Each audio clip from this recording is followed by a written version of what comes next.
പ്രസംഗിക്കും. ഉസ്താദിന്റെ പേര് റഫീഖ്. ഇവിടെ ചോദിക്കുന്നത്, നേരത്തെ നമ്മൾ ഉസ്താദ് ഇവിടെ സൂചിപ്പിക്കുകയുണ്ടായി, മുത്തുനബിയുടെ റൗള ഷരീഫ് ഇപ്പോൾ നിലനിൽക്കുന്ന സ്ഥലത്തല്ല എന്നുള്ള ഒരു പരാമർശം നേരത്തെ ഇവിടെ ഉന്നയിക്കുകയുണ്ടായി. അത് ആരോടാണ് എപ്പോഴാണ് പറഞ്ഞത് എന്ന് വ്യക്തമാക്കണം. അതിന് വ്യക്തമായ തെളിവ്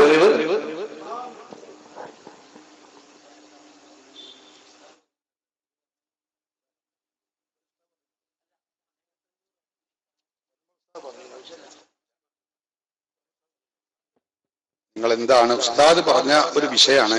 ഉസ്താദ് ആളെ പേര് പറഞ്ഞിരുന്നോ എന്ന് എനിക്കറിയില്ല. ആരെ പറ്റിയാണ് പറഞ്ഞത് എന്ന് ഒരുപാട് ശൈഖുമാരുള്ളതല്ലേ, ഓരോരുത്തരും ഓരോ വാദം പറയുകയാണ്. ആ വാദത്തെക്കുറിച്ചാണ് ഉസ്താദ് പറഞ്ഞത്. ഇത് ആരെക്കുറിച്ചാണ് പറഞ്ഞത് എന്ന് ഉസ്താദ് ഇവിടുന്ന് പോയല്ലോ. അതുവരെ നമുക്കത് അങ്ങനെ സംശയം ഉണ്ടായിരുന്നെങ്കിൽ ചോദിക്കാമായിരുന്നു. ഉസ്താദ് ആരെക്കുറിച്ചാണ് ആ പറഞ്ഞത് എന്ന് എനിക്കറിയില്ല. അത് ഉസ്താദിനോട് തന്നെ നമുക്ക് ചോദിക്കാം. ഉസ്താദ് ഹയാത്തിലുള്ള ആളാണല്ലോ, നമുക്ക് പ്രശ്നമൊന്നുമില്ല. അതുകൊണ്ട് നമുക്കത് ചോദിച്ച് ഉറപ്പുവരുത്താവുന്നതാണ്. വ്യക്തികളുടെ പേര് ഉസ്താദ് ഇവിടെ പറഞ്ഞിട്ടില്ലാത്തത് കൊണ്ട് ആരെ ഉദ്ദേശിച്ചാണ് ഉസ്താദ് പറഞ്ഞത് എന്ന് എനിക്കറിയില്ല. അറിയാത്ത കാര്യം എന്നെ പറയാൻ പറ്റൂലല്ലോ. അതുകൊണ്ട് ഉസ്താദ് നേരത്തെ ഈ പരിസരത്തുള്ള ആളുകളെ ഉദ്ദേശിച്ചുകൊണ്ടാണ് പറഞ്ഞത്. അപ്പോൾ ആ ഒരു കാര്യം ഇവിടെ എങ്ങനെയാണ് പറഞ്ഞത് എന്നാണ് ചോദിച്ചത്. അതായത് മുത്തനബി സല്ലല്ലാഹു അലൈഹി വസല്ലം റൗള ഷരീഫ് ഇപ്പോൾ നിലനിൽക്കുന്ന സ്ഥലത്തല്ല, അതല്ലാതെ കുറെ ദൂരത്താണ് എന്ന് ഒരു വ്യക്തി സൂചിപ്പിച്ചു എന്ന് പറയുകയുണ്ടായി. അപ്പോൾ ഉസ്താദ് ഒരു അടിസ്ഥാനവുമില്ലാത്ത കാര്യമാണ് പറഞ്ഞതെന്നാണ് നിങ്ങൾ പറയുന്നത്. അത് ഏത് വ്യക്തിയെ കുറിച്ചാണ് ഉസ്താദ് പറഞ്ഞത് എന്ന് ഉസ്താദല്ലേ പറഞ്ഞത്. ഉസ്താദിന് രേഖ ഇല്ലാതെ പറയാൻ പറ്റുമോ? ഉസ്താദ് രേഖ ഇല്ലാതെ പറയില്ല. പിന്നെ ഇപ്പൊ ഉസ്താദിന്റെ രേഖ എങ്ങനെ ഞാൻ പറയാ? അത് ഉസ്താദല്ലേ പറയേണ്ടത്. എന്താ നിങ്ങളത് മനസ്സിലാക്കാത്ത? ഉസ്താദ് പറഞ്ഞ ഒരു കിതാബിലുള്ള ഒരു വിഷയമാണ് നമുക്ക് കാണിച്ചു തരാം. ഇത് നിലവിലുള്ള ഒരു സംഭവം പറഞ്ഞതാണല്ലോ. അതിന്റെ യാഥാർത്ഥ്യം എന്താണ്, ആരാണ് ആ പറഞ്ഞത് എന്ന് നിങ്ങൾ ചോദിക്കുന്നത്. ആള് എന്നോട് പറഞ്ഞതല്ലല്ലോ, ഉസ്താദിനോട് പറഞ്ഞതോ ഉസ്താദ് അറിയുന്ന ആളോട് പറഞ്ഞതോ അല്ലേ? അത് ഉസ്താദ് ഉണ്ടാകുമ്പോഴല്ലേ ചോദിക്കേണ്ടത്. അതാണ് ഞാൻ പറഞ്ഞത്. അതിനെക്കുറിച്ച് നിങ്ങൾ നീട്ടിപ്പരത്തി പറഞ്ഞതിന്റെ ഒരു കാര്യമില്ല. ഉസ്താദ് ഉള്ളപ്പോൾ തന്നെ സംഘാടകരോട് പലവട്ടം മൈക്ക് ചോദിച്ചു. അപ്പോൾ മൈക്ക് തന്നില്ല, അലവി ഉസ്താദാണ് മറുപടി പറയുക എന്ന് പറയുകയുണ്ടായി. അതുകൊണ്ടാണ് ഉസ്താദിനോട് ചോദിച്ചത്. അതിന്റെ മറുപടിയാണ് ഞാൻ പറഞ്ഞത്. ഉസ്താദ് ഇവിടെ ഇല്ലാത്തത് കൊണ്ട് ഉസ്താദ് ആരെ കുറിച്ചാണ്, ഉസ്താദിനോട് ആരാണ് ആ പറഞ്ഞത് എന്ന് ഉസ്താദാണ് അത് വിശദീകരിക്കേണ്ടത്. അത് എനിക്ക് വിശദീകരിക്കാൻ കഴിയില്ല. ഉസ്താദിനോട് രേഖയും റെക്കോർഡും ആളും ഇല്ലാതെ അത് പറഞ്ഞതല്ലാതെ ഉസ്താദ് അത് വിശദീകരിക്കൂല. നമുക്ക് ഇൻഷാ അല്ലാഹ് ഉസ്താദ് ഉള്ളൊരു ശാസ്ത്രം വെച്ച് പരിഹരിക്കാൻ. ഉസ്താദ് ഹയാത്തിലുണ്ട്, ഒരു ബേജാറുമാണ്. ഇത് ഉസ്താദ് പല സ്ഥലത്തും ഈ വർത്തമാനം പറയലുണ്ട്. ഉസ്താദ് ഇല്ലാത്തതുകൊണ്ട് ഉസ്താദിന് ഉള്ളപ്പോൾ ഞങ്ങൾ സംഘാടകരോട് ചോദിച്ചപ്പോൾ ഉസ്താദ് പറഞ്ഞതിന് ഉസ്താദ് പറയുമെന്നാണ് പറഞ്ഞത്. അപ്പോൾ ഇത്തരത്തിലുള്ള അടിസ്ഥാനമില്ലാത്ത ആശയങ്ങൾ ഉന്നയിച്ചുകൊണ്ട് ഞങ്ങൾ സേവ സമ്പാദനം എന്ന് പറഞ്ഞ് സംശയമുള്ള കാര്യങ്ങളൊക്കെ ചോദിക്കാന്നാണ് പറഞ്ഞത്. അത് വിളിച്ചുകൊണ്ട് അവതരിക്കുന്നത് ഒരിക്കലും നമ്മളത് പറഞ്ഞു. നിങ്ങൾ അങ്ങനെ സംശയമുള്ള എല്ലാ ദുനിയാവിലെ കാര്യങ്ങളും ചോദിക്കാന്ന് ഇവിടെ നമ്മൾ പറഞ്ഞിട്ടില്ല. ഇവിടെ വ്യക്തിപരമായ പരാമർശം ഇല്ല. നിങ്ങൾ പറഞ്ഞു ഉസ്താദ് പല സദസ്സിലും പറയലുണ്ട്. അത് തന്നെ നിങ്ങളിപ്പോ പറഞ്ഞ അങ്ങനെയാണെങ്കിൽ ഉസ്താദ് ഇവിടെ വന്നേക്ക് ഉസ്താദിന് എഴുത്ത് കൊടുത്താൽ മതിയല്ലോ. ഉസ്താദ് നിങ്ങൾ ഇങ്ങനെ പല സദസ്സിലും ഇങ്ങനെ പറയുന്നുണ്ടല്ലോ. ഞാൻ പറയട്ടെ, ഒരു എഴുത്ത് കൊടുത്താൽ പ്രശ്നം പറയും. സംഘാടകർ മൈക്ക് തന്നില്ല എന്ന് നിങ്ങൾ പറഞ്ഞു. പ്രസംഗിക്കണ നേരത്തെ മൈക്ക് കൊടുക്കലില്ല എല്ലാവരും അങ്ങനെ തന്നെ, അത് നമുക്കറിയാം. അപ്പൊ ആ മൈക്ക് കൊടുക്കാതിരിക്കണ നേരത്തെ നിങ്ങൾ ഒരു എഴുത്ത് കൊടുത്താൽ മതി. ഉസ്താദിന് എഴുതി ഉസ്താദിന് കൊടുക്കി. ഇങ്ങനെ നിങ്ങൾ പല സ്ഥലത്തും പറയുന്നുണ്ടല്ലോ. ഒരു രേഖ ഇല്ലാതെയാണല്ലോ നിങ്ങളിത് പറയുന്നത് എന്ന് ഉസ്താദിനോട് നിങ്ങളെ എഴുതി ചോദിച്ചാൽ അപ്പൊ കാണായിരുന്നു. രേഖകൾ പുറത്ത് ചാടും. ആരാ പറഞ്ഞത് എന്ന് അറിയും, ആരോടാ പറഞ്ഞത് എന്ന് പറയും, എപ്പോഴാ പറഞ്ഞത് എന്ന് അറിയും, എങ്ങനെ പറഞ്ഞത് എന്ന് അപ്പം കണ്ട് അറിയുന്നതാണ്. പക്ഷെ അത് നിങ്ങൾ ചെയ്തില്ല. ഉസ്താദ് പോകുന്നത് വരെ ഇവിടെ കാത്തുന്നു. എന്നിട്ട് പിന്നെ ഉസ്താദ് പറയേണ്ട ഒരു വിഷയത്തെ കുറിച്ച് സദസ്സിൽ ചോദിച്ചിട്ട് കാര്യമില്ല. അതിന്റെ മറുപടി അതാണ്. ഇനിയും നമുക്ക് അവസരമുണ്ട്, നിങ്ങൾ പ്രശ്നമാക്കേണ്ടതില്ല. ഉസ്താദ് ഇനിയുള്ള ഒരുപാട് വേദിയിൽ ഇത് സംബന്ധമായിട്ട് പരാമർശിക്കും. അവിടെ വെച്ച് നിങ്ങൾ ചോദിക്കണം. സംഘാടകർ മൈക്ക് തരുന്നില്ലെങ്കിൽ പ്രസംഗിക്കുന്ന നേരത്ത് മൈക്ക് കൊടുക്കാറില്ല. അതുകൊണ്ട് തന്നെ ആ നേരത്ത് ഉസ്താദിന് എഴുത്ത് കൊടുത്താൽ പ്രശ്നം പരിഹരിക്കുന്നതാണ്. അത് നിങ്ങൾ ചെയ്തിട്ടുമില്ല. അപ്പോ സംഘാടകരെ നിങ്ങൾ കുറ്റപ്പെടുത്തേണ്ടതില്ല, പരിപാടിയെയും കുറ്റപ്പെടുത്തേണ്ടതില്ല. അതിന്റെ വസ്തുത ഇതാണ് എന്ന് നിങ്ങൾ മനസ്സിലാക്കണം. നിങ്ങളുടെ പ്രശ്നത്തിന് പരിഹാരം ഇൻഷാ അല്ലാഹ് ഇനി ഉസ്താദുള്ള സദസ്സിൽ നമുക്ക് വീണ്ടും ചോദിക്കാം. അസ്സലാമു അലൈക്കും. എന്റെ പേര് മുഹമ്മദ് ഷാഫി. ഉസ്താദ് ഇവിടെ ത്വരീഖത്തിനെ കുറിച്ച് കുറെ കാര്യങ്ങളൊക്കെ ഒന്ന് കിട്ടി. ചോദിക്കാനുള്ളതാണ്, ഈ അടുത്ത ഒരു പ്രദേശത്ത് ഒരു ത്വരീഖത്ത് ഒരാൾ ത്വരീഖത്ത് വിഷയങ്ങൾ പറയുന്നത് കേട്ടിട്ടുണ്ട്. അദ്ദേഹം എല്ലാ ത്വരീഖത്ത് വിഷയങ്ങളെ കുറിച്ചും ശരീഅത്ത് വിഷയങ്ങളെ കുറിച്ചൊക്കെ ആധികാരികമായി സംസാരിക്കുന്ന ആളാണ്. അദ്ദേഹത്തിന്റെ വാദം ഇതാണ്: റസൂലുള്ളാഹി സ്വല്ലല്ലാഹു അലൈഹി വസല്ലം തങ്ങളുടെ ഷഹർ മുബാറക്കിന് ചിലപ്പോൾ നീളുണ്ടാവും, ചിലപ്പോൾ നീളില്ല എന്ന്. റസൂലുള്ളാഹി സ്വല്ലല്ലാഹു അലൈഹി വസല്ലം തങ്ങൾക്ക് ചിലപ്പോൾ നീളുണ്ടാവും, ചിലപ്പോൾ നീളില്ല എന്ന്. ഷഹർ മുബാറക്ക് തീയിട്ടാൽ കത്തുമെന്നുമാണ്. അതിനെക്കുറിച്ച് നമ്മുടെ സുന്നികളുടെ ആശയം എന്താണ് എന്നറിയാൻ താല്പര്യമുണ്ട്. അതൊരു പ്രശ്നമുള്ള കാര്യമൊന്നുമില്ല, അതൊക്കെ നമുക്ക് മറുപടി പറയാം. പക്ഷെ വേറൊരു കാര്യമുണ്ട്. എന്താന്ന് വെച്ചാല് ഇവിടെ സംഘാടകർ പറഞ്ഞു ത്വരീഖത്തുമായി ബന്ധപ്പെട്ട വിഷയങ്ങളാണ് ഇവിടെ ചോദ്യങ്ങൾക്ക് മറുപടി പറയേണ്ടത്, അതാണ് ചോദിക്കേണ്ടത് എന്ന് പറഞ്ഞു. ഒറ്റ വാക്കിൽ ഞാൻ പറയാം, നിങ്ങൾ ഒരാള് മറ്റൊരാള് എന്നൊക്കെയാണ് പറഞ്ഞത്. അഹ്ലുസുന്ന വൽ ജമാഅത്തിന്റെ വിശ്വാസം അതെന്താണ്? ആരംഭ റസൂലുള്ളാഹി സ്വല്ലല്ലാഹു അലൈഹി വസല്ലമ തങ്ങളുടെ നിഴൽ ഫലം യഖഉ ളില്ലുഹു അലൽ അർളി എന്നാണ്. അള്ളാഹുവിന്റെ റസൂലിന്റെ നിഴല് ഭൂമിയിൽ പതിച്ചിട്ടില്ല. കാരണം ഭൂമിയിൽ അഴുക്കുണ്ടാകും, അല്ലെങ്കിൽ അശുദ്ധമായതുണ്ടാകും, നജസുകൾ ഉണ്ടാകും. ആ രൂപത്തിൽ പതിച്ചിട്ടില്ല എന്ന സുന്നത്ത് ജമാഅത്തിന്റെ വിശ്വാസമാണ് സമസ്ത കേരള ജംഇയ്യത്തുൽ ഉലമക്കും അതുപോലെ തന്നെ അതിന്റെ കീഴ്ഘടകങ്ങളായ SYS-നും SSF-നും ഒക്കെ ഉള്ളത്. അതാണ് ആ വിശ്വാസം തന്നെയാണ്, അതിലൊരു മാറ്റവും ഇല്ല. നിങ്ങൾ ഏതോ ഒരാൾ പറയുന്നുണ്ട് എന്നാണ് നിങ്ങൾ പറഞ്ഞത്. മൊത്തത്തിൽ നമുക്ക് ഏതാളാണ് നിങ്ങൾ ഉദ്ദേശിച്ചത് എന്നറിയില്ല, നേരത്തെ പറഞ്ഞതുപോലെ. അപ്പൊ അതുകൊണ്ട് മൊത്തത്തിൽ നമുക്ക് അതേക്കുറിച്ച് പറയാനുള്ളത്, അള്ളാഹുവിന്റെ ഹബീബ് മുഹമ്മദ് റസൂലുള്ളാഹി സ്വല്ലല്ലാഹു അലൈഹി വസല്ലമ തങ്ങൾ, ആ തങ്ങളുടെ നിഴൽ ഫലം യഖഉ ളില്ലുഹു അലൽ അർളി എന്നിടത്ത് തന്നെയാണ് സുന്നത്ത് ജമാഅത്തിന്റെ വിശ്വാസം, സമസ്ത കേരള ജംഇയ്യത്തുൽ ഉലമയുടെ വിശ്വാസം.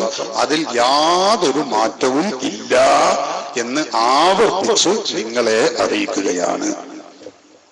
വിഷയവുമായി ബന്ധപ്പെട്ടത് ചോദിക്കാനുള്ള ഒരു മാന്യത. അഹമ്മദ് ബിൻ ഹംബൽ റളിയല്ലാഹുവിന്റെ മുസ്നദ് എന്ന ഹദീസിന്റെ കിതാബില് സൈനബ് റളിയല്ലാഹുവിന്റെ ആയിട്ട് റിപ്പോർട്ട് പറയുന്നുണ്ട്. അതില് റസൂലുള്ളാഹി സ്വല്ലല്ലാഹു അലൈഹി വസല്ലം നടന്നു വരുന്ന സമയത്ത് നിഴല് കണ്ടു എന്ന രീതിയിൽ ഒരു ഹദീസ് റിപ്പോർട്ട് ചെയ്യപ്പെടുന്നു. വായിച്ചാൽ ഉസ്താദിനെ അറിയുന്നില്ല. ഞാൻ പണ്ഡിതനായിട്ട് ചോദിക്കുകയല്ല. ഉസ്താദ് എന്റെ ബ്ലോക്ക് ചെയ്യലാണ് ആവശ്യമെങ്കിൽ ഇങ്ങനെ ചോദിക്കാം. ഞാൻ പണ്ഡിതനല്ല, പഠിക്കാൻ വന്നതാണ്. ഉസ്താദിന് ഹദീസ് പറയാൻ പഠിക്കാനുള്ള മറുപടിയാണ് ഞാൻ പറഞ്ഞത്. ഇങ്ങനെ ഒരു മുസ്നദിലുള്ള ഹദീസ് നിങ്ങളാണ് ഇപ്പൊ ഉദ്ധരിക്കുന്നത്. ഏത് ഇങ്ങനെ ഒരു നിഴല് കാണാറുണ്ട്, ചിലപ്പോ കാണും ചിലപ്പോ കാണൂല എന്നൊക്കെ പറഞ്ഞ് നിങ്ങളാ ഉദ്ധരിക്കുന്നത്. അത് നിങ്ങൾ ഓർക്കണം. എന്നാ പിന്നെ ഹദീസ് ശരിക്കും വായിക്കണ്ടേ? അപ്പൊ നമുക്കത് അറിയാനുണ്ടോ ഇല്ലേ? എന്താണ് അതിന്റെ ഉദ്ദേശം? അത് നിങ്ങൾക്ക് വായിക്കാനും കഴിയുന്നില്ല. പിന്നെ ഒരാളിങ്ങനെ പറയുന്നു, നിങ്ങൾ ഈ മുബഹമാക്കി പറയേണ്ട ഒരു കാര്യമില്ല. സുന്നത്ത് ജമാഅത്തിന്റെ ഉലമാക്കളായാണോ നിങ്ങൾ ഉദ്ദേശിക്കുന്നത്? ഞങ്ങൾ തീർത്തു പറഞ്ഞു, സുന്നത്ത് ജമാഅത്തിന്റെ വിശ്വാസം ആരംഭ റസൂലുള്ളാഹി തങ്ങളുടെ നിഴല് ഭൂമിയിൽ പതിക്കുകയില്ല. ഈ ഭൂമി അശുദ്ധമാകുന്ന പലപ്പോഴും ആ അശുദ്ധന്മാരും നജസുകളും ഒക്കെ ഉണ്ടാകും. അതുകൊണ്ട് തന്നെ അങ്ങനെയുള്ള ഒരു സ്ഥലത്തേക്ക് റസൂലുള്ളാഹി തങ്ങളുടെ നിഴല് പതിക്കുക എന്നത് രണ്ടാം നമ്പർ തന്നെയാണ്. അത് റസൂലുള്ളാഹി തങ്ങൾക്ക് ഉണ്ടായിട്ടില്ലേ ഇല്ല എന്ന് തന്നെയാണ് സുന്നത്ത് ജമാഅത്ത് ഉദ്ദേശിക്കുന്നത്. പിന്നെ ഹദീസുകൾ എന്ത് വരുന്നു എന്നതാണ്. ഹദീസുകളിൽ വരുമ്പോ അതിനുള്ള മഹമിലുകളും ഉലമാക്കൾ പറയും. അത് ചർച്ച ഒന്ന് വേറെയാണ്. അതുകൊണ്ട് ഇതെല്ലാം കൂടി നിങ്ങൾ കൂട്ടിക്കുഴക്കേണ്ടതില്ല എന്ന് തന്നെ നിങ്ങളോട് പറയുന്നു. വിഷയവുമായി ബന്ധപ്പെട്ട ചോദ്യങ്ങൾ ഉണ്ടെങ്കിൽ അത് ചോദിക്കാനുള്ള സന്മനസ്സാണ് ഇവിടെ വേണ്ടത്. സംഘാടകർ അത് പറഞ്ഞതാണ്. ത്വരീഖത്തുമായി ബന്ധപ്പെട്ട വിഷയങ്ങളിലുള്ള പരാമർശങ്ങളാണ്. നമുക്ക് കുറെ സംശയം ഉണ്ടാവും, ഉറപ്പല്ലേ? ഒരുപാട് സംശയം ഉണ്ടാവും. എല്ലാ സംശയം കൂടി തീർക്കാനുള്ള സമയം നമുക്കില്ല, അതിനുള്ള വേദി ഒരുക്കിയിട്ടില്ല. അതുകൊണ്ട് സംഘാടകർ ലക്ഷ്യമാക്കിയ വിഷയങ്ങളിൽ നിങ്ങൾ ഊന്നണം എന്ന് ഓർമ്മപ്പെടുത്തുന്നു. അസ്സലാമു അലൈക്കും വറഹ്മത്തുള്ളാഹി. പ്രിയപ്പെട്ട ഉസ്താദ് അവர்களോട് ത്വരീഖത്തിനെ സംബന്ധിച്ച് മാത്രം ഒരു 7 ചോദ്യം സ്റ്റേജിലേക്ക് കൊടുത്തയച്ചിരുന്നു. അതിൽ നിന്ന് 2 ചോദ്യത്തിനാണ് ഉസ്താദ് മറുപടി പറഞ്ഞത്. അതായത്, ഒരു ഫഖീഹിന് സൂഫിയെ എതിർക്കാൻ പറ്റുമോ, പറ്റുമെങ്കിൽ അതിന്റെ രീതി എന്താണ് എന്നുള്ള ചോദ്യം, അതിനാണ് മറുപടി പറഞ്ഞത്. പിന്നെ മറ്റൊന്ന്, ആധികാരികമായി സമസ്ത കേരള ജംഇയ്യത്തുൽ ഉലമ ഇന്ന ത്വരീഖത്ത് ഹക്കാണ് എന്ന് ഒരു ഫത്വ പുറപ്പെടുവിച്ചിട്ടുണ്ടോ എന്നുള്ള ചോദ്യം, ഈ 2 ചോദ്യത്തിനാണ് മറുപടി തന്നത്. മറ്റുള്ള ചോദ്യങ്ങൾക്ക് മറുപടി അവശേഷിക്കുകയാണ്, അതിന് പ്രതീക്ഷിക്കും. അതുപോലെ തന്നെ ബഹുമാനപ്പെട്ട ഉസ്താദ് അവர்கள் ഇവിടെ പറഞ്ഞു, ത്വരീഖത്തിന്റെ ഖവായിദു തസവ്വുഫ് ബഹുമാനപ്പെട്ട അഹ്മദ് സറൂഖ് തങ്ങളുടെ കിതാബ് ധരിച്ചുകൊണ്ട് പറഞ്ഞു, ഈ ഫഖീഹുകൾക്ക്, അതായത് ഫിഖ്ഹി പണ്ഡിതന്മാർക്ക് സൂഫിയാക്കളെ എതിർക്കാം. എന്നാൽ അതിൽ വ്യക്തമാക്കി തരാം, എല്ലാ സൂഫികളെയും എല്ലാ ഫഖീഹന്മാർക്കും എതിർക്കാം എന്നതാണോ? അല്ല, തീരെ ഫിഖ്ഹുമായി ബന്ധമില്ലാത്ത ഒരു സൂഫി ശരീഅത്തിന്റെ വിഷയത്തിൽ എന്തെങ്കിലുമൊക്കെ അപാകത സംഭവിച്ചു കഴിഞ്ഞാൽ അദ്ദേഹത്തിന്റെ മർജി ഫഖീഹിലേക്കാണ് എന്നാണോ ഇത് പറഞ്ഞതെന്ന് വിശദീകരിക്കാം, അല്ലെങ്കിൽ എല്ലാവരും തെറ്റിദ്ധരിച്ചു. ഞാൻ വിശദീകരിച്ചതാണത്, നിങ്ങൾ ശ്രദ്ധിക്കാത്തത് കൊണ്ടായിരിക്കും. സൂഫി എന്ന് പറയുന്നവർക്കൊക്കെ, ഫഖീഹി എന്ന് പറയുന്നവർക്കൊക്കെ ഉള്ള അർത്ഥാനല്ല ഈ പറയുന്നത്. ഫഖീഹി എന്ന് ഇസ്ലാമിൽ പണ്ഡിതൻ, കർമ്മശാസ്ത്രം, മതം അറിയുന്ന പണ്ഡിതൻ, വെറും ഒരു കർമ്മശാസ്ത്രം മാത്രം എന്ന ഇസ്തിലാഹി അല്ല. ആലിം, മതം അറിയുന്ന പണ്ഡിതൻ. ആ പണ്ഡിതൻ അവനിക്കാണ് ഇതിന് അർഹതയുള്ളത്. ആർക്കെതിരെ? അല്ല, സൂഫിക്കെതിരെ. സൂഫിക്കെതിരിൽ ഇത് പ്രതികരിക്കേണ്ടി വരുന്നത് എപ്പോഴാണ്? അത് സൂഫി ഈ ഇൽമിന്റെ മുഖ്തവ അനുസരിച്ച്, അതിന്റെ താല്പര്യം അനുസരിച്ച് പ്രവർത്തിക്കാതിരിക്കുമ്പോഴാണ് ഫഖീഹായ പണ്ഡിതനായ ആൾക്ക് ഇതിനെ എതിർക്കേണ്ടി വരുന്നത്. അത് ഞാൻ നേരത്തെ ആ പറഞ്ഞ കൂട്ടത്തിൽ പറഞ്ഞിരുന്നു, നിങ്ങൾ ശ്രദ്ധിച്ചോന്ന് എനിക്കറിയില്ല. അതല്ലാതെ സൂഫിയുടെ പേരുള്ളതൊക്കെ മൂലേര്, അതൊന്നും ഞാൻ പറഞ്ഞിട്ടില്ല. അതൊക്കെ നിങ്ങൾ വിചാരിച്ചു പോയതാണ്. മറ്റൊരു കാര്യം, ബഹുമാനപ്പെട്ട പൊന്മൾ ഉസ്താദിന്റെ പ്രസംഗം ഞാൻ ചിലപ്പോഴൊക്കെ കേട്ടപ്പോ, എന്റെ വീട്ടില് കാസറ്റിൽ കേട്ടതാണ്. ബഹുമാനപ്പെട്ടവർ പറയുന്നുണ്ട്, ത്വരീഖത്തിന്റെ ആളുകളായി വരുന്ന അഹ്ലുകാർ, ത്വരീഖത്തിന്റെ ആളുകളായി വരുന്ന ആളുകള് അവർക്ക് ചിലപ്പോ വാദമുണ്ട്. എന്താണ്? അവര് ഖിളിർ നബി അലൈഹി സ്വലാമിനെ പോലെയാണ്. അപ്പൊ അതിന് മറുപടി ഉസ്താദ് പറയാണ്, അങ്ങനെയാണെങ്കിൽ ശരീഅത്തിന്റെ പണ്ഡിതന്മാർ മൂസാ നബിയെ പോലെയാണ്. കാരണം എന്താണെന്ന് വെച്ചാൽ മൂസാ നബി അലൈഹി സ്വലാത്തു വസ്സലാം സംശയങ്ങളൊക്കെ നേരിട്ട് ബഹുമാനപ്പെട്ട ഖിളിർ നബി അലൈഹി സ്വലാത്തു വസ്സലാമുമായി ചർച്ച ചെയ്തിട്ടാണ് നിവാരണം കണ്ടെത്തിയത്. അങ്ങനെയാകുമ്പോ ബഹുമാനപ്പെട്ട ഉസ്താദ് നേരത്തെ പറഞ്ഞു, ഒരു ഷെയ്ഖിന്റെ അടുത്തുള്ള പ്രശ്നങ്ങൾ ആ ഷെയ്ഖിനെ പറ്റി അന്വേഷിക്കുമ്പോൾ നേരിട്ട് വിളിച്ച് അന്വേഷിക്കലില്ല. നേരെ വെച്ചാൽ അവരുമായി ബന്ധപ്പെട്ട ആളുകളായിട്ട് ബന്ധപ്പെട്ട് നിവാരണം ശരിയാക്കലാണ്. അങ്ങനെയാകുമ്പോ അത് രണ്ടല്ലേ? വിശ്വസ്തനാവണം എന്നുള്ളൂ. അതാണ് ഈ പറയുന്ന വിവരണങ്ങൾ ഇയാളെ കുറിച്ച് പറയുന്നത്. വിശ്വസ്തമായ ഇസ്ലാമിൽ അത് വിശ്വസ്തമാകുന്ന രൂപത്തിൽ ബോധ്യപ്പെട്ടാൽ തീരുമാനിക്കാം. അതാണ് പറഞ്ഞത്. അതല്ലാതെ ബഹുമാനപ്പെട്ട ശരീഅത്തിനെതിരിൽ അതൊരു വേറെ വഴിയാണ്, തസവുഫാണ്, ഇതൊരു ശരീഅത്താണ്, അതൊരു തരീഖത്താണ് എന്ന് പറഞ്ഞ് തള്ളാൻ പറ്റൂല. അങ്ങനെ തള്ളാൻ പറ്റൂല എന്നതാണ് മൂസ ഖളിർ അലൈഹിസ്സലാം അവർ തമ്മിലുള്ള ആ സംഭവത്തിൽ നിന്ന് പാഠമാകുന്നത്. അവർ രണ്ടുപേരും ഒപ്പം നടക്കുകയായിരുന്നു. അപ്പൊ നേരിട്ട് തന്നെ ചോദിക്കാനുള്ള അവസരം ഉണ്ടായി. അതാണ് ആ പറഞ്ഞതിന്റെ അർത്ഥം. ഏത് ശൈഖിനെയും നമുക്ക് പ്രതികരിക്കണമെങ്കിൽ അയാളെ നേരിട്ട് പോയി കണ്ടു ചോദിക്കണം എന്നൊന്നും ഒരു തീരുമാനം ഇല്ല. എന്നാൽ ഇതുവരെ അന്വേഷിച്ചതായ ചില വിഷയങ്ങളൊക്കെ, ഇതുവരെ ഒരുപാട് ത്വരീഖത്തിന്റെ ആളുകളായി വരുന്ന ആളുകളുടെ കള്ളത്തരങ്ങളൊക്കെ നമ്മൾ ഉസ്താദ്മാരെ കണ്ടുപിടിച്ച കാര്യങ്ങളൊക്കെ സമുദായത്തിന് പറഞ്ഞു കൊടുത്തിട്ടുണ്ട്. അങ്ങനെ ഉണ്ടാകുമ്പോൾ ഇതുവരെ വിമർശിക്കപ്പെട്ട, ഈ അടുത്ത കാലത്തായി വിമർശിക്കപ്പെട്ട പല ത്വരീഖുകളുടെയും ആളുകൾ, അതായത് ശൈഖന്മാരെന്ന് പറയുന്ന അല്ലെങ്കിൽ വലി എന്ന് പറയപ്പെടുന്ന ആളുകളെ നേരിട്ട് കണ്ടിട്ട് അവരുമായി ഒരു ചർച്ച ചെയ്തതായിട്ട് വിവരം കിട്ടിയിട്ടില്ല. അതെന്തുകൊണ്ട്? അതിന്റെ ആവശ്യമില്ലാത്തതുകൊണ്ട്. നല്ല പറഞ്ഞു, അതിന്റെ ആവശ്യമില്ല. അവരുടെ വിവരം കിട്ടാൻ അവരെ തന്നെ നേരിട്ട് സംസാരിച്ചു കൊള്ളണം എന്നില്ല. ആരാ ഈ സംസാരിക്കുന്ന ശൈഖാരാ? അറബിന്ന് വലത്തുനിന്ന് ഇടത്തേക്ക് എഴുതിയത് വായിക്കാൻ പറ്റാത്ത ആളോട് ചർച്ചക്ക് പോണ്ടതാരാ? AP ഉസ്താദ്, പൊന്മള ഉസ്താദ്, വലിയ വലിയ ആലിമീങ്ങളെ, ആയിരക്കണക്കിന് 10,000കണക്കിന് വിശ്വന്മാരുള്ള ഉസ്താദുമാർ, 40-50 കൊല്ലം ദർസ് നടത്തിയ, ഖുർആനും സുന്നത്തും നന്നായി പഠിപ്പിച്ചു കൊടുത്ത ഖനമുള്ള ആലിമീങ്ങൾ പോലെ ചർച്ചക്ക് പോണ ആരോട്? ഈ പിള്ളേരോട്. കുറെ പാട്ടും പേത്തും ചെല്ലണപ്പോലോട് ചർച്ചക്ക് പോണെന്ന് നിങ്ങൾ ഈ പറയുന്നത്? നിങ്ങൾ ഈ അന്തല്ലാതെ വർത്താനം പറയില്ലേ? അങ്ങനെ ഒരു നിയമം ഇസ്ലാമിൽ ഇല്ല. അതുകൊണ്ടാണ് ഈ പറയുന്നത്. ഇയാളെ വിമർശിക്കാൻ പറ്റിയ കാരണങ്ങൾ അയാളിൽ ഉണ്ട് എന്ന് ബോധ്യപ്പെട്ടോ എന്ന ഫഖീഹ് സൂഫിയാണ് എന്ന് പറയപ്പെടുന്ന അയാളുടെ പേരിൽ ഹാക്കിമാണ്. അതാ ഈ പറഞ്ഞത്. അത് ഇതുവരെ ഞാൻ പറഞ്ഞതും അതന്നെയാണ്. പിന്നെ നിങ്ങൾ എന്തോട് ചർച്ച ചെയ്തില്ല. അതിന് ആരപ്പ ഈ ചർച്ച ചെയ്യാൻ പിന്നെയാണ് ഈ പിള്ളേര് കാൽമത്തെ ചോപ്പ് മാറാത്ത ഈ പിള്ളേരോട് ചർച്ച ചെയ്യാൻ പോവാറ്? വെറുതെ നിങ്ങൾ കാര്യമായല്ല പ്രസക്തമായല്ലോ കൊണ്ട് ചോദിക്കല്ലേ, നമുക്ക് നേരെ വെറുതെ വൈകണ്ടില്ല. തരീകത്ത് മാത്രമെന്ന് പറഞ്ഞപ്പോഴേ അസ്സലാമു അലൈക്കും. 2 ദിവസം മുന്നേ കൊണ്ടോട്ടി നാലുപാത്തിരിക്കത്തെ പരിപാടിയില് സമസ്തന്റെ പ്രസിഡന്റ് പാങ്ങിൽ AP അഹമ്മദ് അലി മുസ്ലിയാർ വരക്കൽ മുല്ലക്കോയ തങ്ങളുടെ പേരിൽ മൗലൂദ് കിതാബ് രചിച്ചിട്ടുണ്ടെന്നും ആ മൗലൂദ് കിതാബിൽ അമ്പറം തങ്ങൾ സ്വർണം ധരിച്ചിരുന്നു എന്നും പട്ട് ധരിച്ചിരുന്നു എന്നും ഉണ്ട് എന്ന് പറഞ്ഞു. അതിന്റെ സത്യാവസ്ഥ അറിഞ്ഞ കൊള്ളാം. അത് 2 വീക്ഷണമാണ് അതേക്കുറിച്ച് പറയുന്നത്. ഒന്ന്, ബഹുമാനപ്പെട്ട പാങ്ങിൽ അഹമ്മദ് കുട്ടി മുസ്ലിയാരുടെ രചനയുടെ പേരിൽ ആരോ ദസ് നടത്തിയതാണ് എന്നതാണ് ഒരു വീക്ഷണം. അത് ആരോ അതിൽ കടത്തിക്കൂട്ടിയതാണ്. മറ്റൊരവസ്ഥ, അത് ഒരു പക്ഷേ ബഹുമാനപ്പെട്ട മമ്പുറം തങ്ങളുടെ ജദിബിന്റെ ഹാലിൽ മഹാനവറുകൾ ധരിച്ചതാവാം എന്നുമാണ്. അങ്ങനെയാണ് വജ്ജിഹ് കലാമൽ ഖൗമി ഗൈറ മുഹബ്ബി, വലിയ വലിയ മഹാത്മാക്കളായ ആളുകളുടെ പ്രവൃത്തികളും വാക്കുകളും ഒക്കെ നമ്മൾ ഇസ്ലാമിന്റെ നിയമത്തിനനുസരിച്ച് വജ്ഹ് പറയണം എന്ന ഉലമാക്കൾ പഠിപ്പിച്ചത്. അതുകൊണ്ട് 2 വീക്ഷണമാണ് നമ്മുടെ ഉലമാക്കൾ അത് സംബന്ധമായി പഠിപ്പിച്ചു തന്നിട്ടുള്ളത്. അതാണ് ഇതിന്റെ മറുപടി. ഉസ്താദുകൾ 7 ചോദ്യങ്ങൾ തന്നതിന് 2 മറുപടി തന്നിട്ടുള്ളത്. ബാക്കിയുള്ള ചോദ്യങ്ങൾ ഒന്ന് ചോദിച്ചു മറുപടി പറഞ്ഞാൽ നന്നായിരുന്നു.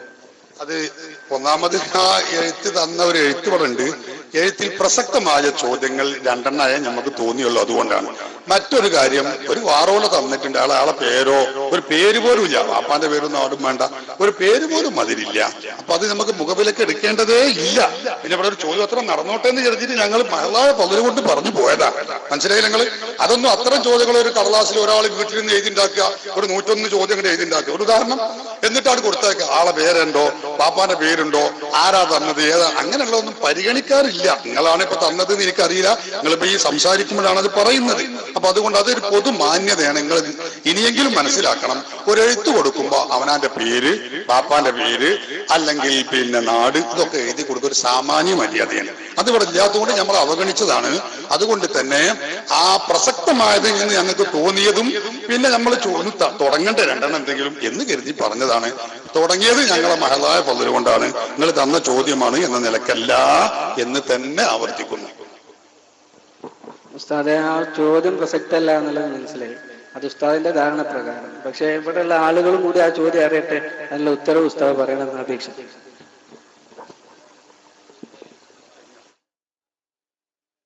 വേറെ ചോദ്യം ചോദിച്ചോളി. കാരണം പ്രസക്തല്ലാതെ ഞാൻ പറഞ്ഞ സ്ഥിതിക്ക് പിന്നെ ഞാൻ തന്നെ വായിക്കുന്നത് ശരിയല്ലല്ലോ. അടുത്ത വേറെ ചോദ്യം ചോദിക്കും.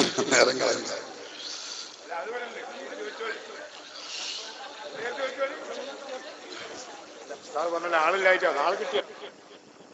മൂപ്പര് ചോദിച്ചോട്ടെ. സമയം ചോദ്യം ഉണ്ടെങ്കിൽ നിങ്ങൾ ചോദിച്ചോളി. അല്ല, മൂപ്പര് ചോദിച്ചോട്ടെ, ഇല്ലെങ്കിൽ വേറെ ആൾക്ക് ചോദിക്കാം. അതിലൊന്നും പ്രശ്നമില്ല. നമ്മൾ അതിലൊന്നും ഉണ്ടാക്കണം. അതൊക്കെ സ്വാഭാവികമായിട്ട് അങ്ങനെയൊക്കെ തന്നെ ചോദ്യം ഉണ്ടാവും. തരും, ചിലപ്പോൾ ചോദ്യം മുട്ടും. അങ്ങനെയൊക്കെയാണ് സാധാരണ. മുജാഹിദാവുമ്പോ ഉത്തരം മുട്ടും. മുജാഹിദാവുമ്പോ മറുപടി പറയുകയാണെങ്കിൽ ഉത്തരം മുട്ടും. മുജാഹിദ ചോദിക്കണമെങ്കിൽ അവർക്ക് ചോദ്യം മുട്ടും. അങ്ങനെ പല സംഗതികളും ഉണ്ടാകാറുണ്ട്. അത് നമുക്ക് സ്വാഭാവികമാണ്. ചോദ്യങ്ങൾ ഉണ്ടെങ്കിൽ ചോദിക്കാം, അല്ലെങ്കിൽ നമുക്ക് ഇൻഷാ അല്ലാഹ് നേരം 11:30 ആയി. ഞാൻ 11:30 പിന്നെ 20 ആയി. അസ്സലാമു അലൈക്കും. ഉസ്താദുകളെ, ഞാനത് എഴുതിയതാണ്. ഞാൻ തന്നെയാണ് എഴുതിയത്. എന്റെ മനസ്സിലുള്ള ചോദ്യങ്ങളാണ്. അപ്പൊ നിങ്ങളോട് നുണ പറയേണ്ട ആവശ്യമില്ല. അപ്പൊ ഒന്നാമത്തെ ചോദ്യം എന്ന് വെച്ചാല്, ബഹുമാനപ്പെട്ട ശൈഖുന പൊന്മുള ഉസ്താദിന്റെ ഞാൻ പ്രസംഗത്തിൽ കേട്ടതാണ്. ബഹുമാനപ്പെട്ട CM അബൂബക്കർ ഉസ്താദ്, CM വലിയുല്ലാഹി ഖദ്ദസല്ലാഹു സിറഹുൽ അസീസ് ഒരു തർബിയത്തിന്റെ ശൈഖാണ് പറഞ്ഞിട്ടില്ല. തർബിയത്തിന്റെ ശൈഖാണെന്ന് മൂപ്പര് സ്വന്തം പറഞ്ഞിട്ടില്ല. അങ്ങനെ നമ്മളെ വാദവും ഇല്ല, എവിടെയും പറഞ്ഞല്ലോ. അപ്പൊ ബഹുമാനപ്പെട്ട കാന്തപുര ഉസ്താദിന്റെ ഒരു ആള് പ്രസംഗം ഞാൻ എന്റെ വീട്ടിലുണ്ട്.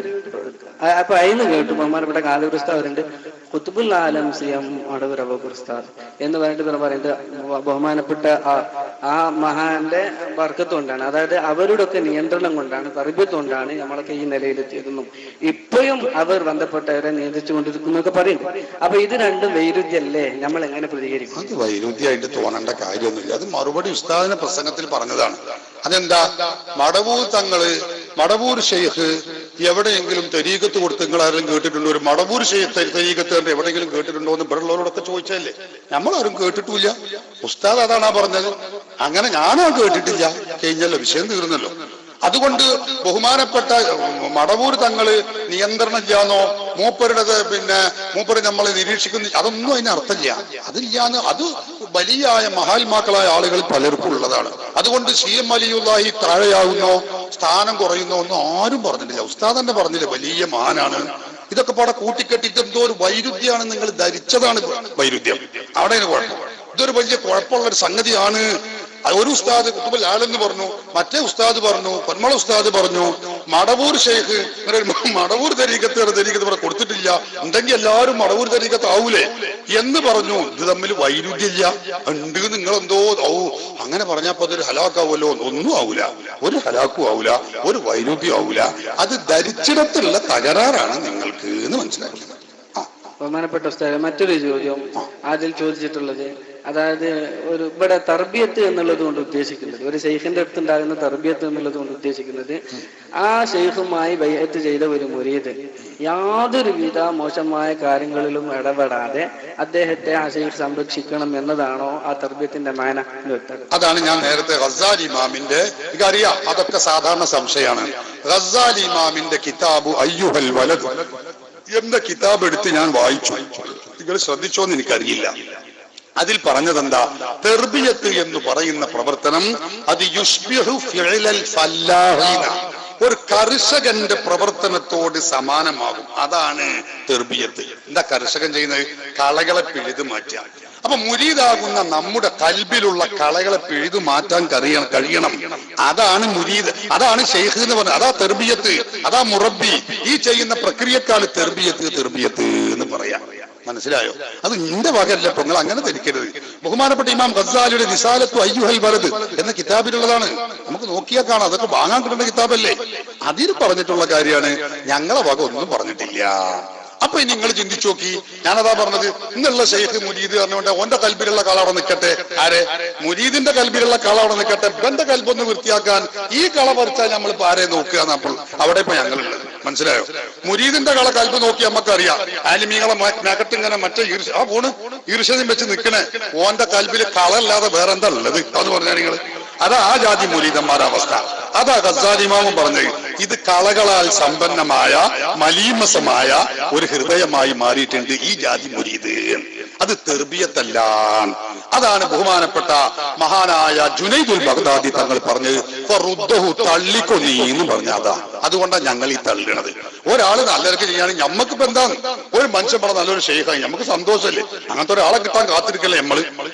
അതൊന്നും ഇല്ലാത്ത ഒരു സംഗതി, ഒരു നിബന്ധനയും ഒരു വകുപ്പും മേളിക്കാത്ത ഒരാള് ഞാൻ ഷെയ്ഖാന്നും പറഞ്ഞ അവിടെ ഇവിടെ ഇരുന്നോന്ന് പറയാന്നല്ലാതെ വേറെ ഈ വലിപ്പമുള്ള വേറെ ആളെ നോക്കേണ്ടി വരും അതിനൊക്കെ. അപ്പൊ അതുകൊണ്ട് ഞാൻ പറയുന്നത് എന്താന്ന് വെച്ചാല്, ഈ തെർബിയത്ത് എന്ന് പറഞ്ഞാൽ എന്താന്ന് തിരിയാത്തതാണ്. നിങ്ങളെ പറ്റിയല്ല ഞാൻ പറഞ്ഞത് കേട്ടോ. നിങ്ങൾ അങ്ങനെ തെറ്റിദ്ധരിക്കരുത്. നിങ്ങൾ സന്തോഷത്തിലും അറിയാനുള്ള വാഞ്ചയിൽ വന്നതാ. ഇത് സ്നേഹ സംവാദം കൂടിയാണല്ലോ. അപ്പൊ അതും എനിക്ക് ഓർമ്മയുണ്ട്. അപ്പൊ ഞാൻ പറയുന്നത് നിങ്ങളെ കുറിച്ചല്ല ഞാൻ പറയുന്നത്. ഇതുപോലെ ഇതിൽ കുടുങ്ങിപ്പോയ സാധുക്കളൊക്കെ കരുതി തെർബിയത്ത് എന്താണെന്നും ഷെയ്ഖ് എന്താണെന്നും ഈ പറഞ്ഞ ത്വരീഖത്ത് എന്താണെന്നും ഒറ്റൊന്നിനും അറിയില്ല. അതാ രസം. അതിങ്ങനെ നേരത്തെ ഷാറാരിമാർ പറഞ്ഞില്ലേ, കുറെ പേരിങ്ങനെ പറയും. ത്വരീഖത്ത്, മുരീദ്, ഷെയ്ഖ്, ശരീക്കത്ത് എന്നൊക്കെ പറയുന്നേ. ത്വരീഖത്ത് എന്ന് പറയാൻ പറ്റില്ല, ശരീക്കത്ത് എന്നാ പറയാം.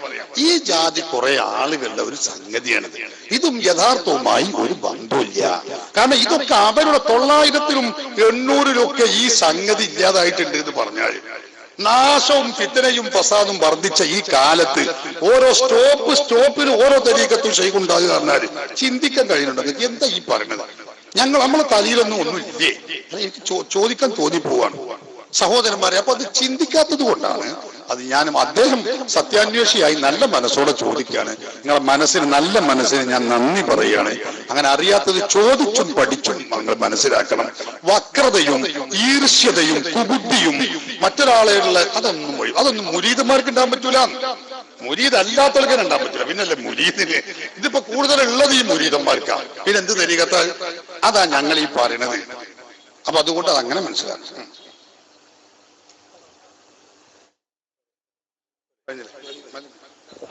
ഇതോടുകൂടി ഇവിടെ പരിപാടി അവസാനിപ്പിക്കുന്നു. ഇൻഷാ അല്ലാഹ്